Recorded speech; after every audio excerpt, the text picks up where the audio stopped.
I wanted to build a barn that looked like it belonged on Pinterest and not in a junkyard. After researching all the options, getting quotes from contractors, and looking at all the costs, we settled on a container barn. Container barns are a great way to create covered storage. The containers themselves are weatherproof, rodent-proof, and super secure. And most of all, we felt like this was something that we could do ourselves and create a beautiful project out of. Today, I'm going to be showing you the finished product and the design choices we made to make this building look like it belonged on our property. Everything starts at the bottom. We brought some dirt in and created a nice level pad for the barn to sit on. And then we poured 24-inch concrete piers at each corner of the container. So we have a total of 8 of these. And these piers are set to where we create about a 6-inch gap between the ground and the shipping container. You never want to set shipping containers directly on the ground because it'll eat the bottoms right out of them. These are just plywood and steel.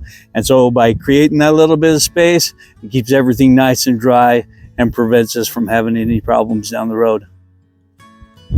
The corners are anchored to the concrete piers with these steel brackets, and I'll leave a link to these down in the description below.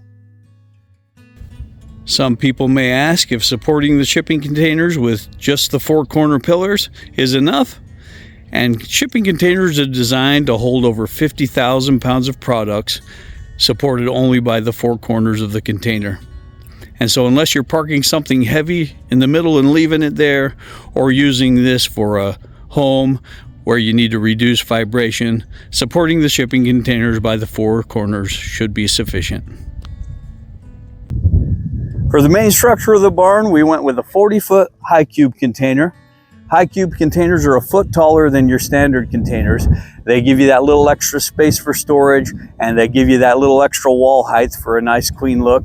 These are one-trip containers, which means they've only been across the ocean once. They were very clean, no dents, no scratches, no rust.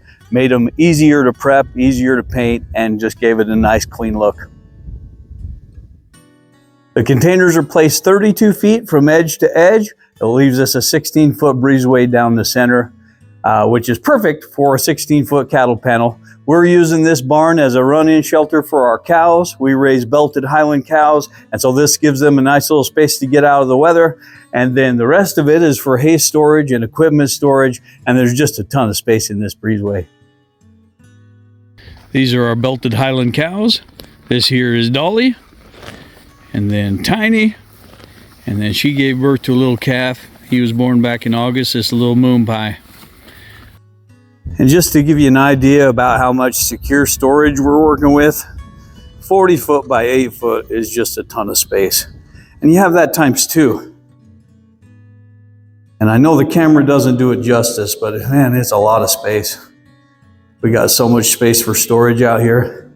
And I love that we won't have problems with mice, won't have problems with weather, and that it's very secure.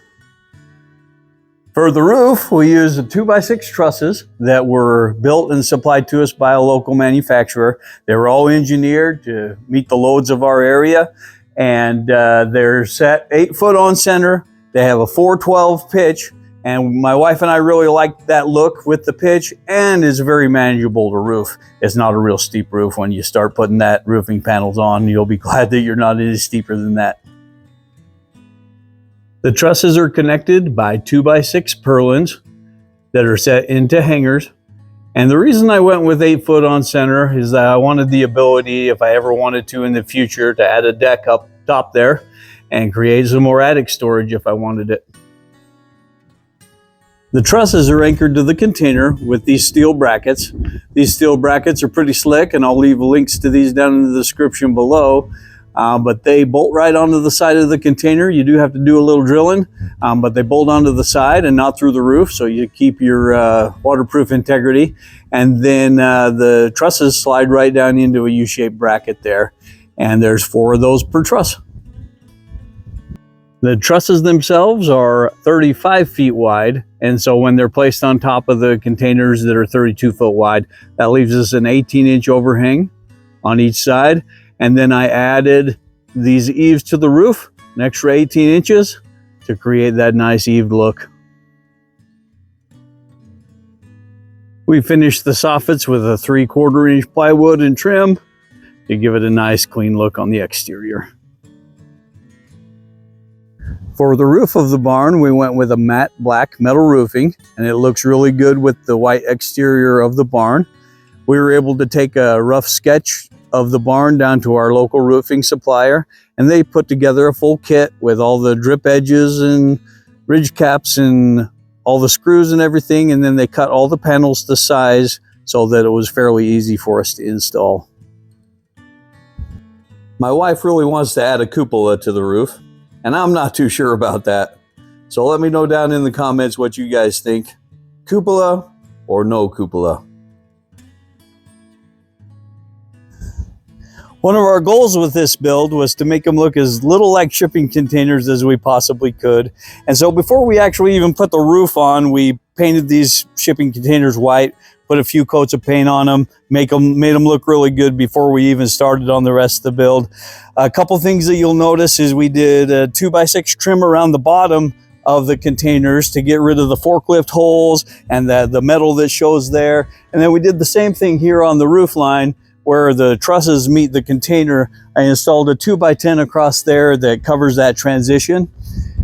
And with our siding, I used 1/2 inch exterior grade plywood, and I just used 1x4s as trim to give it that mockboard and batten look that blends it with the shipping containers a little better. And I think it turned out really nice. Another reason for the 2x10 at the transition between the roof and the shipping containers is that it's not only cosmetic, it also offers us a good platform to hang barn doors from. We designed this barn to have an 8-foot container on each side and 16 feet down the middle so that we could hang 2 8-foot barn doors. I think it'll look really nice, and we plan to add those this spring. I've been packing around this compass for a few years now, waiting to find the perfect spot for it. I think it looks really great on this barn and is a great reminder to stay the course. This barn was built 100% DIY. I am not a professional. I've never built a barn before. This barn was constructed by me and my family and a couple of great neighbors that stopped in to help. Between my wife, my 2 sons, and my daughter, and those couple great neighbors, we averaged about 3 people on site at any given time. And I added up the hours that we put in, and we built this barn here behind me from bare dirt to what you see in less than 9 days worth of work. We ended up with about 1,300 square feet of covered space. It's functional, it's beautiful, and it didn't break the bank. This was just the tour. I'm working on compiling the footage from the build into a build video. And in that video, I'll show you step by step on how we built this barn. I'll show you the tools that we used, some of the problems that we ran into, and the solutions to those problems. So make sure you're subscribed so you don't miss that when it drops. Thank you for joining me today. I hope you enjoyed this video. Thank you for watching, and we'll catch you on the next project.